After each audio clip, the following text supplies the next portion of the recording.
Hey everybody, welcome back to my Frosty's Kitchen YouTube channel. In today's really fun video, we're going to do a no-fail, super easy pizza dough. For my recipe today, we're going to need 3/4 of a cup of cold water, and that is 178 grams. 1 3/4 cups of pizza flour, 262 grams. A half an ounce of olive oil, 15 grams. A 1/4 teaspoon of instant yeast, 1 gram.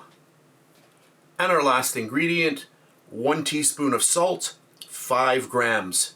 So those are the ingredients. Let's get started. For today's recipe, I am using a brand new mixer. This is the Kraftsman KM50. If you want to know more about this mixer, I'll put a link to it underneath this video in the description box and also in the comments. Just click the link, it'll take you over to a very detailed overview of this mixer. So this is the first time I'm going to be doing pizza dough in it, so we'll see how it goes. Get in all of my pizza flour. If you don't have pizza flour, you can use all-purpose flour or bread flour. And then I'm going to add in my instant yeast. And as always, just give that a little bit of a stir. Just hide that yeast in there. That's good. I'll get my salt in. My olive oil. That's good. And then my cold water. And that is it for the recipe. At the back of the machine, there's just a little lever. Just give it a little push, and it drops the mixer right into place. On the side of the machine, we have our main power button. I'm going to give that a click. This is a digital display, but you can't really see it with the camera. You have a timer, which will give you total elapsed time when the mixer is running, and also the speed. So I'm just going to get this going. So to get it going, all you do is you just give it a little bit of a click. That's speed number 1. And there's 2. It's doing a very nice job so far. And that looks good. I'll just show you what 3 and 4 look like. There's 3.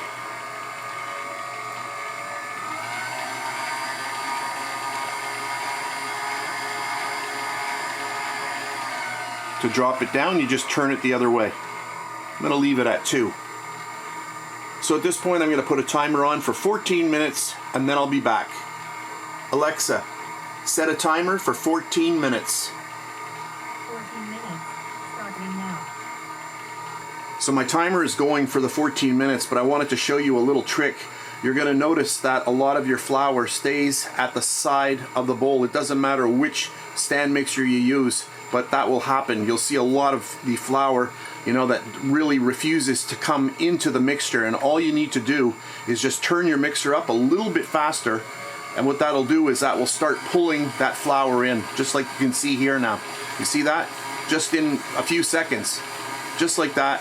So you just let it run a little faster just to get it all in there, and now you can slow it down again.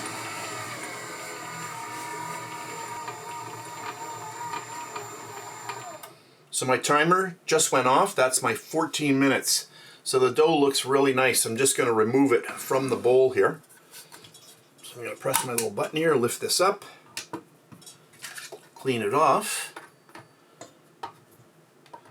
So for this recipe, I was aiming for 68% hydration. So the dough is going to be a little bit more on the sticky side.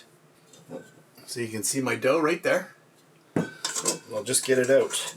So this dough, I was aiming for 68% hydration. So a little bit higher than what I usually do with the 65. But there's a nice dough. I am doing, for this recipe here, I'm only doing 1 pizza. This is going to make a rather large pizza. So, let's make sure we're on camera here. I'm going to turn on my scale. Make sure it's at 0. Let's put a little water here. And then let's get our dough ball on there.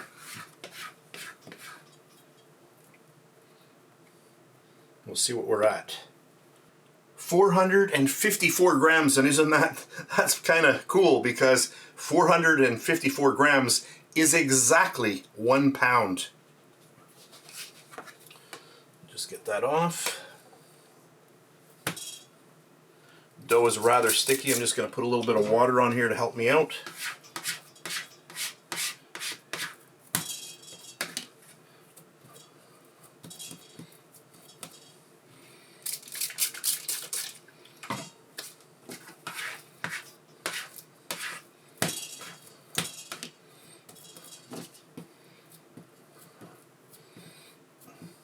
That is really, really sticky.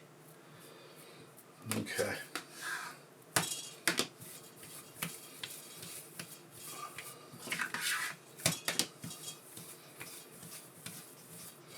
I'm just getting this into a nice little dough ball here. You can see how nice it's coming along. If you don't want to use water in a little spray bottle, you can use oil. Just get a little olive oil on your hands and that works out really nicely. You can see how sticky this dough is. It's going to be a nice airy dough. So that looks good just like that. I have a bowl here that I've already sprayed with olive oil. Get a little bit more stuff on my hands. Scoop that up and then right into my bowl. Just make sure that's nice. And that's it right there. So at this point, I just want to spray this with a little bit of olive oil. I don't want this dough ball drying out on the top, and then I'll cover it with plastic wrap. So I've just sprayed my bowl with olive oil. And then our last step here is just to get this covered with plastic wrap, just like that. Perfect. For today's video, I am only doing a 24-hour cold, slow ferment. So this means I'm going to leave it on my counter here about 20 minutes, and then it's going to go into the fridge until tomorrow night. So it's going to be over 24 hours. It could be around 28 hours before I actually use the dough. You might be asking, can you use this dough the same day? Absolutely, yes you can.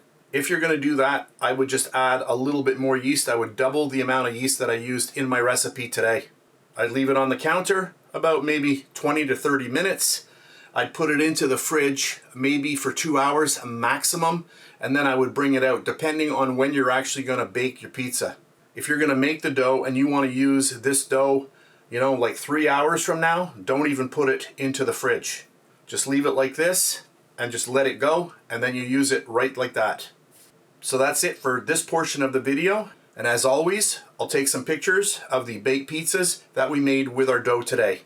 Hey everybody, this is about 24 hours later, and I just wanted to get this on film just to show you what you should expect with your pizza dough if you use the recipe that we did yesterday. So you can see that the dough is not out of control, it's not touching the plastic, and it looks really good. So at this point, I am going to be leaving this here for about 5 hours before I use it. And in the last 2 hours or so, there's going to be a lot more activity when the entire mass starts to heat up, warm up a little bit. So I usually calculate about 5 hours before I actually use it. So it comes out of the fridge and then sits for 5 hours, and then I'm going to use it. So I'm going to try not to forget, and I'm going to film around 5 hours from now just to show you what the dough looks like. Hey everybody, this is just over 5 hours later, and you can see when your dough is exposed to ambient temperatures, what can happen to your dough. So that yeast in there really wakes up and really starts to reproduce. So you can see that this is really puffed up now, and I am ready to make pizza with this. So that's it for this section. I just wanted to make sure that I got this on camera before I used it tonight. Hey everybody, I am back, and as promised, here are some photos from the dough that you saw me make in the video. So this pizza was baked at 700 degrees Fahrenheit, and that's about 371 degrees Celsius. Total bake time, 3 minutes, just around 3 minutes. Sometimes it says slightly less than 3 minutes. So as you can see, a really nice pizza that I made with this pizza dough. And this pizza was baked in the Gozney Arc XL pizza oven. If you're baking this pizza in your regular kitchen oven, you want to aim for about 550 degrees Fahrenheit. And that's about 288 degrees Celsius. and you're going to aim for about 6 to 8 minutes. And even in a regular kitchen oven, you're still going to have really amazing results. So that's it for this video. I hope you enjoyed it. If you did, please give me a thumbs up, subscribe if you wish. And if you want more Gozney exclusive content, you can check that out over on my pizza channel on YouTube. And my channel is at Pizza Dough Pro. I'll put a link to that underneath the video in the description box and also in the comment section. And of course, if you want all kinds of other pizzas and cakes and cupcakes and pies, you can check those out on my main baking channel, which is at Bake Like a Pro. So that's it for today. Thanks very much for watching, and I'll catch you on the next one.